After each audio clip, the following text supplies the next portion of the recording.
সাত শ্রেণীর জমি আর নামজারি করা লাগবে না। কোন সেই সাত শ্রেণীর জমি যে জমিগুলো আর নামজারি করা লাগবে না?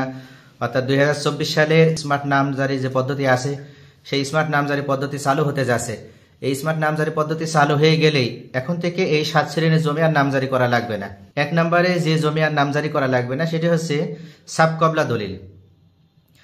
সাধারণত জমি ক্রয়ের সময় ক্রেতা এবং বিক্রেতার মধ্যে যে দলিল সম্পাদিত হয় তার ভিতরে সব থেকে স্ট্রং দলিল হচ্ছে সাবকবলা দলিল। আমরা সাবকবলা দলিলের মাধ্যমে জমির যে হস্তান্তরিত মালিক হই বা জমি যে মালিকানা পেয়ে থাকি সেই মালিকানা কিয়ামত পর্যন্ত আমাদের গ্যারান্টি সহকারে ওটার গ্যারান্টি থাকে। এর কারণ হচ্ছে সাবকবলা দলিলে বিক্রেতার আর কোনো ধরনের সেখানে অধিকার থাকে না, তার পরবর্তী উত্তরাধিকার যারা তাদেরও কোনো ধরনের অধিকার থাকে না। তাই সাবকবলা দলিলে আমরা সাধারণত জমি ক্রয়ের ক্ষেত্রে সাবকবলা দলিলটা করার চেষ্টা করব।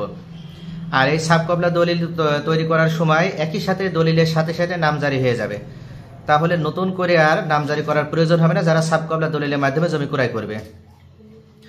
দ্বিতীয় পর্যায়ে যে দলিলে আর নামজারি করা লাগবে না সেটা হচ্ছে হেবা দলিল।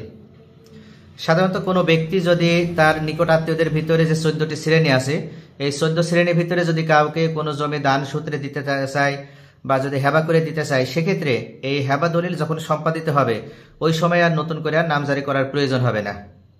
তৃতীয় পর্যায়ে খাস জমি। সাধারণত আমরা জানি যে সরকারি যে খাস জমি আছে সরকারি খাস জমির প্রকৃত মালিকানা লাভ করে থাকে ডিসি সাহেবগণ। এই ডিসি সাহেবের কাছ থেকে দরখাস্ত করার মাধ্যমে বা আবেদন করার মাধ্যমে ভূমিহীন যারা আছে তারা চাইলেই 99 বছরের জন্য জমি লিজ নিতে পারে। যদি জমি 99 বছরের জন্য কেউ লিজ নিয়ে থাকে বা বন্দোবস্ত নিয়ে থাকে, সেক্ষেত্রে তার নামে যে একটি বন্দোবস্তকৃত যে দলিলটি হবে ওই দলিলটির মাধ্যমে তার অটোমেটিক নামজারি প্রক্রিয়াটা হয়ে যাবে। অর্থাৎ খাস জমিগুলো যারা বন্দোবস্ত নেবে তাদেরকে নতুন করে আর কোনো নামজারি করা লাগবে না। চতুর্থ পর্যায়ে নিলামে ওঠা জমি। অর্থাৎ কোনো জমি যদি সরকার চায় নিলামে ওঠানোর ক্ষেত্রে, যদি সরকার নিলামে উঠাতে চায় কোনো জমি, সেক্ষেত্রে যে ব্যক্তি নিলামের মাধ্যমে ওই জমির মালিকানা লাভ করবে শুধুমাত্র তিনি মালিকানা লাভ করার সময় দলিলই পাবে না, সাথে সাথে অটোমেটিক যে নামজারি পদ্ধতি চালু হচ্ছে এই অটোমেটিক নামজারির মাধ্যমে তার নামের পাশে অটোমেটিক নামজারিটাও চালু হয়ে যাবে। অর্থাৎ নিলামের মাধ্যমে যে ব্যক্তি জমি ক্রয় করবে সে ব্যক্তি নিলামকৃত দলিলও পাবে, পাশাপাশি অটোমেশনের মাধ্যমে স্মার্ট নামজারির ব্যবস্থাও তার নামের পাশে যোগ হয়ে যাবে। পঞ্চম যে দলিল সেটি হচ্ছে এওয়াজ বদল দলিল। আমরা এওয়াজ বদল দলিলটাকে বিনিময় দলিল হিসেবে চিনি। এই এওয়াজ বদল দলিল সাধারণত দুই পক্ষের ভিতরে হয়ে থাকে। চাষাবাদের সুবিধার্থে বা কোনো জমি বসবাসের সুবিধার্থে সাধারণত এই এওয়াজ বদল জমিটি দলিল তৈরি হয়ে থাকে। এক্ষেত্রে এক পক্ষ তার অংশ ছেড়ে দিয়ে আরেক পক্ষকে দলিল প্রদান করে, আবার অপর পক্ষ তার অংশ ছেড়ে দিয়ে সেই পক্ষকে তার অংশ প্রদান করে। এক্ষেত্রে দুই পক্ষের মধ্যে যে বিনিময়ের মাধ্যমে যে দলিলটি সম্পাদিত হয় সেটি হচ্ছে এওয়াজ বদল দলিল। এওয়াজ বদল দলিল যখন তৈরি হবে, এওয়াজ বদল দলিল তৈরি হওয়ার সাথে সাথেই অটোমেশন পদ্ধতির মাধ্যমে স্মার্ট নামজারির মাধ্যমে তার সেই ব্যক্তিদের পাশে আবার অটোমেটিক নামজারি হয়ে যাবে। ষষ্ঠ পর্যায়ে যে দলিল আর নামজারি করা লাগবে না সেটি হচ্ছে ওসিয়তনামা দলিল। কোনো ব্যক্তি যদি কাউকে ওসিয়ত করে যেতে চায় সেক্ষেত্রে ওসিয়তের পূর্ব যে শর্ত সেই শর্ত হচ্ছে সাধারণত নিজ ওয়ারিশের বাহিরে ওসিয়ত করতে হয়।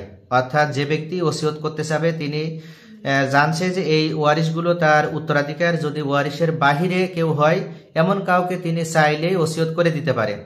তবে অবশ্যই এক্ষেত্রে শর্ত হচ্ছে নিজ ওয়ারিশের বাহিরে হতে হবে, ভিতরে হবে না।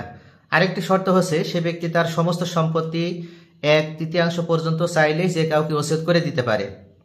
এক্ষেত্রে উনি জীবিত থাকা অবস্থায় যে ব্যক্তির নামে ওসিয়ত করবে, যদি একাধিক ব্যক্তির নামে ওসিয়ত করে তাহলে সর্বশেষ যার নামে ওসিয়ত করবে সেই ব্যক্তি জমির মালিকানা পাবে। আর উনি যদি একজন ব্যক্তিকে ওসিয়ত করে যায় তাহলে উনি যাকে ওসিয়ত করছে সেই ব্যক্তি জমির মালিকানা পাবে।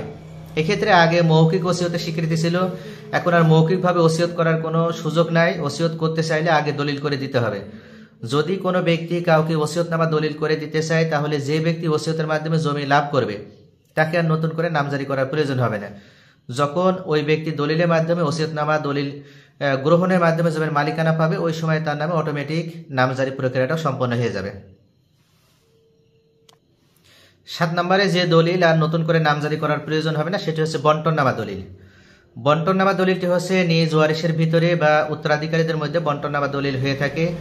এক্ষেত্রে যখন ওয়ারিশরা বা যার জমি উত্তরাধিকার সূত্রে প্রাপ্ত হচ্ছে সেই ওয়ারিশেরা নিজেদের মধ্যে যদি বন্টন বা দলিল করে নিতে চায় আপোষ মীমাংসার মাধ্যমে, সেক্ষেত্রে অটোমেটিক ওই দলিলের সাথে সাথে নামজারি প্রক্রিয়াটাও সম্পন্ন হয়ে যাবে। তাহলে ভিউয়ার্স, আশা করি বুঝতে পারছেন, এই 7 শ্রেণীর দলিল এখন থেকে আর নতুন করে নামজারি করার প্রয়োজন হবে না। এই স্মার্ট নামজারি ব্যবস্থা চালু হচ্ছে, অটোমেটিক 17টি উপজেলায় স্মার্ট নামজারি ব্যবস্থা চালু রয়েছে। এই 17টি উপজেলার পাশাপাশি এখন সমগ্র বাংলাদেশের প্রত্যেকটি উপজেলাতে স্মার্ট নামজারি ব্যবস্থা চালু হতে যাচ্ছে। এই নামজারি ব্যবস্থা চালু হয়ে যাওয়ার সাথে সাথে এই 7 শ্রেণীর দলিল আর নতুন করে নামজারি করার প্রয়োজন পড়বে না।